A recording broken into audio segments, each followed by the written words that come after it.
Kita akan membahas fenomena rumah produksi film dewasa. Ini ditinjau dari kesehatan jiwa. Ya, terkait dari film yang ditonton itu ya. Kalau di istilahnya itu yang sering didengar itu kan narkolema ya. Narkotika lewat mata.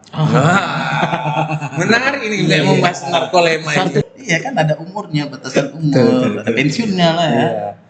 Tapi nggak juga lah, kakek Sugiono itu udah berapa tahun dia kakek Sugiono ya. Offside ini kan. Dengan aktivitas yang positif, dia jadinya lebih berpikiran yang positif ya. Lebih produktif. Lebih produktif juga.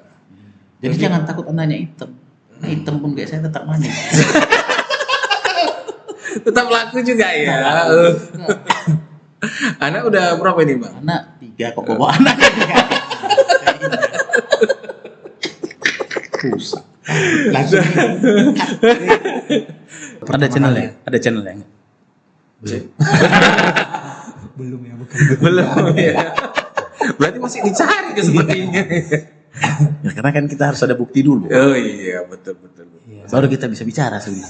Setuju. Pastinya kan itu dilarang. Buat di link kalau ada komen. Kacau.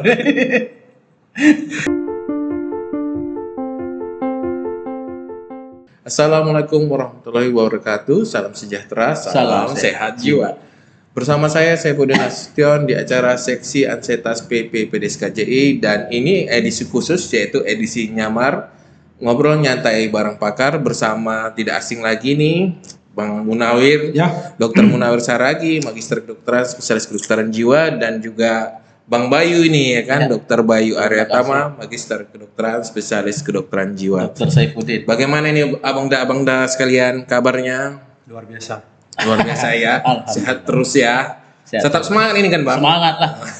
Pada hari ini kita akan membahas fenomena rumah produksi film dewasa. Waduh. Film dewasa ini yang kita bahas ini. Aku dengar film dewasa, aku buka ini aja. Kayaknya lebih fresh. Benar. lebih nyaman jadinya ya, Bang. Enak berpikir. Ini ditinjau dari kesehatan jiwa. Jadi untuk yang pertama ini mungkin saya ingin mengetahui ini pendapat abang-abang sekalian tentang fenomena rumah produksi yang memproduksi film dewasa ini. Kayak mana Bang Munawir menurut abang? Ya, rumah produksi film dewasa ya. Mungkin di sini masih tabu ya. Kemarin kasus yang ketahuan di Jawa itu. Jawa ya? Ya, di Jawa itu memang mungkin baru pertama Ada channelnya? kali. Ada channelnya? Belum ya, bukan. Belum ya. Berarti masih dicari ke sepertinya. Ya, karena kan kita harus ada bukti dulu. Oh iya, betul. Iya. Baru kita bisa bicara sebenarnya. Setuju. Pastinya kan itu dilarang. Buat di link kalau ada komen. Kacau. Terus tanyakan Bang. Ya. Apa tadi? Rumah produksi. Bagaimana pendapat abang tentang rumah produksi ini? Ya, pastinya kan di negara kita itu dilarang. Iya. Ya, dilarang. Terus memang Ada negara yang boleh kan ya? Mungkin ada. Mungkin ada ya. ada Biar pindah ke sana. ada yang boleh, ada yang blur gitu kan. Ya. Jadi memang karena di sini dilarang, ya menurut saya memang itu sesuatu yang memang tontonan yang memiliki batasan usia ya. Memiliki batasan usia karena tidak semua usia bisa menontonnya kan, seperti itu. Bagaimana dengan Bang Bayu ini? Bang Bayu? Ya. Rumah produksi film bokep. Bahaya. Iya. Luar biasa. Ya kalau secara hukum tentu nggak boleh kan, seperti kata Dr. Munawir, karena peredarannya itu terlalu luas. Iya. Juga semua kalangan jadi bisa menginstalnya, mengdownloadnya gitu ya kan, itu yang kita takutkan kan, merusak generasi bangsa. Berarti Filmnya aja nggak boleh ya kan, apalagi rumah produksinya. Yang main orang Indonesia. Nah itu ya. Emang udah tahu berarti siapa aja pemainnya? Tahu orang Indonesia. berarti udah ada punya linknya ini. Berarti kan ini sebenarnya kan berbahaya ya kalau untuk generasi muda yang sekarang ini. Sebenarnya apa sih yang menjadi dampak paling utama yang mungkin didapati oleh masyarakat tentang kesehatan mental apabila rumah produksi ini malah banyak nih mengeluarkan film-film tentang dewasa ini? Iya, terkait dari film yang ditonton itu ya. Mm-mm. Kalau di istilahnya itu yang sering didengar itu kan narkolema ya. Narkotika lewat mata. Wah, menarik ini Iya, untuk membahas narkolema ini. Satu lagi ada apa ya? GM apa sih, lupa aku. Yang ada GM. sering dibahas itu. Ya. GMO. Bukan. Lupa saya nanti.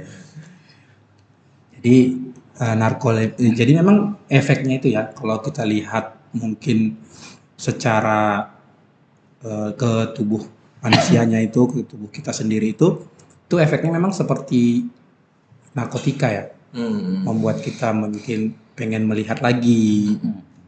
Jadi waktu untuk durasi untuk menontonnya jadi lebih lama gitu kan. Jadi kalau tidak menonton konsentrasi susah seperti itu. Seperti ya persis seperti kita kecanduan lah seperti itu. Berarti ada rasa kecanduan atau adiksi ya Adiksi yang ya. sering kita dengar ya Bang Ya. ya.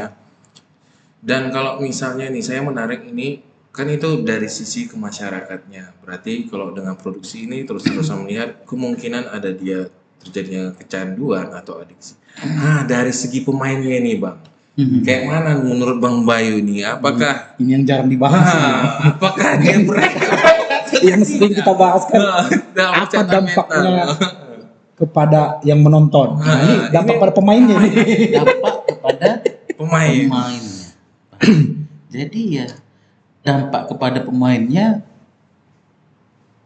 ya hukum lah. Secara hukum ya. Mungkin mereka sudah tahu bahwasannya mereka bakal dicap sebagai orang yang bagaimana. Ya kan di masyarakat. Pasti mereka sudah menerima itu. Mereka sudah tahu konsekuensinya. Ya, Bahkan sampai konsekuensi hukum pasti mereka pun sudah tahu. Iya. Sudah mengerti. Mungkin yang kita udah sering dengar yang ada 3 kali E-nya ya kan. Nah, siapa itu? Mungkin dia udah tahu dan bermasalah hukum juga udah pernah. Tapi kan ya tetap dia melakukannya juga ya kan. Kalau nggak salah saya ada ya tersangkut kasus itu ya.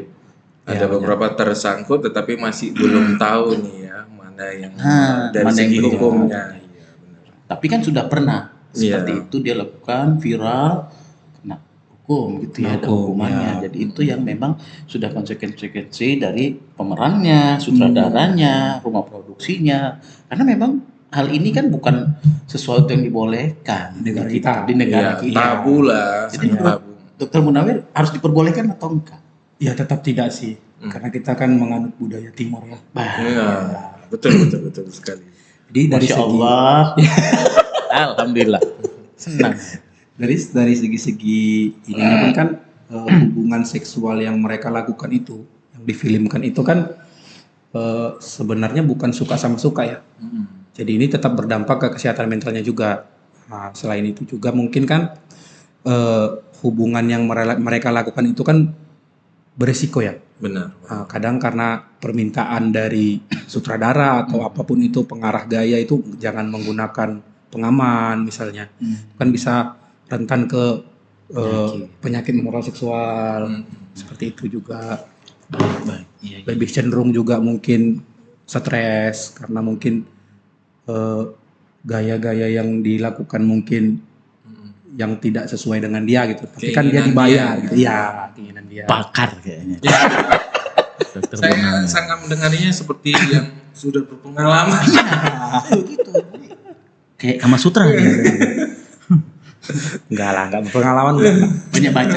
Banyak baca. Iya. Baca di Kama Sutra. Dan berarti ada efeknya sebenarnya. Karena kan nggak sesuai juga sama mereka bisa stres juga Iya, ya. bisa. Tapi mungkin nggak mereka itu seperti jadinya akibat melakukan sering ini, melakukan adegan dewasa ini menjadi hiperseksual mungkin atau Kalau kebanyakan yang saya baca juga ya, saya diskusi juga dengan Dokter Bayu itu masalah itu. Heeh. Itu katanya malah mereka tidak menikmati ya. kadang. Iya. Heeh. Karena beberapa itu kalau misalnya dari yang luar ya kan. Negeri Sakura sana kan. Kan sering ada Sakura. dokumenter. Iya. betul. Kan memang benar ada dokumenternya. Mereka Iya, nggak memang nggak betul. ini nggak apa namanya nggak menikmati itu, cuman karena memang ekonomi ya. Iya, tuntutan pekerjaan. Pengaruh pekerjaan. juga. Karena kan tidak bisa dipungkiri itu menjadi salah satu profesi di sana ya. Di Bukan- Jepang. Iya. Juga mereka punya batasan umur juga kan, mereka tahu umur seberapa nggak bakal dipergunakan lagi. Mungkin seperti atlet juga kan. Iya. Iya. Atlet ya. Iya kan ada umurnya, batasan umur, ada pensiunnya lah ya. Iya. Tapi enggak juga lah kakek Sugiono itu. Udah berapa tahun dia itu kakek Sugiono ya. Offside ini kan. Siapa ya? Paham? Aduh. Jadi berarti ini ada efeknya juga, baik itu ke yang menonton, baik juga yang pelaku, maksud saya yang melakukan adegan film dewasa ini ya. Iya. Tapi saya mau nanya juga ini ya kan, mungkin untuk Dokter Munawir sama Dokter Udin juga. Jadi kan bahasnya negatif terus. Positifnya ada nggak sebenarnya? Tergantung persepsi kalau kayak gitu ya kan. Mungkin kebanyakan sih negatifnya ya. Iya. Tapi ada positifnya. Maksud Dokter Munawir? Saya belum menemukan. Belum ada di literatur ya positifnya. Jadi kan tadi dampaknya kan ada kita tahu dari untuk masyarakatnya dan juga dari pemerannya dan untuk kesehatan mental. Tetapi kita kan sangat aware ini untuk anak-anak ini ya kan. Mereka sangat rentan sekali untuk menerima tentang film dewasa ini. Bagaimana menurut abang-abang ini kita itu dapat mencegah ke anak-anak tentang film dewasa ini? Ya, untuk pencegahannya ya supaya tidak ditonton oleh anak-anak itu mungkin pertama bagaimana kita sebagai orang tua ya, atau mungkin yang keluarga yang sudah dewasa itu memfilter apa yang mereka tonton. Yang mungkin yang pertama sehingga kita tahu dia di gadgetnya apa saja yang dia konsumsi, apa saja yang ditontonnya. Selain itu juga kita bagaimana kedekatan kita dengan anak tersebut. Sehingga kita anak-anak ini pengen bertanya ataupun ingin tahu tentang sesuatu itu tidak takut untuk bertanya. Karena kan ada tuh orang tua kadang ditanya sesuatu yang tabu itu jangan itu pantang, itu ini gitu kan. Benar. Jadinya dia takut untuk bertanya sehingga mengeksplor sendiri. Di situ kadang yang berbahaya. Jadi dia mungkin dilihat di gadgetnya sendiri atau di dimanapun gitu kan. Sehingga jika kita memiliki kedekatan dengan anak kan kita bisa lebih mengetahui apa nih yang lagi digandrungi oleh anak kita seperti itu. Berarti sebenarnya pendidikan ini ya Bang Bayu ya, pendidikan seksual tapi Ya. harus sesuai nih umurnya Sesuai juga. dengan umurnya. ya kan? Bagaimana pendidikan seksual sejak dini bisa kita berikan gitu. Walaupun sebenarnya di negara kita masih tabu ya, Dokter Bayu ya. Iya. Ya memang bahaya ya. Jadi pornografi itu tadi seperti dibilang Dokter Munawir, narkotika lewat mata. Benar-benar narkotika. Sama dia efeknya merusak prefrontal cortex, meningkatkan dopamin. Jadi ketika dia suntuk, dia malas belajar yang dilihatnya pornografi. Dicari benar. tiap hari gitu. Akhirnya nonton pornografi, akhirnya masturbasi, capek, lemas, gak bisa ngerjain yang lain. Jadi kecapean kali. Iya. Dan itu jadi pola. Iya, ya, benar. dicari sama otaknya. Karena itu suatu kesenangan bahaya. terbaru gitu ya Ah. untuk dia ya. Jadinya Makanya tadi candu. mungkin ya. yang tadi kita bahas negatif positif tadi ya tentu bisa dipilah-pilah. Benar. Cuman sekarang ini kan terlalu luas, terlalu gampang orang mengakses internet kemana-mana.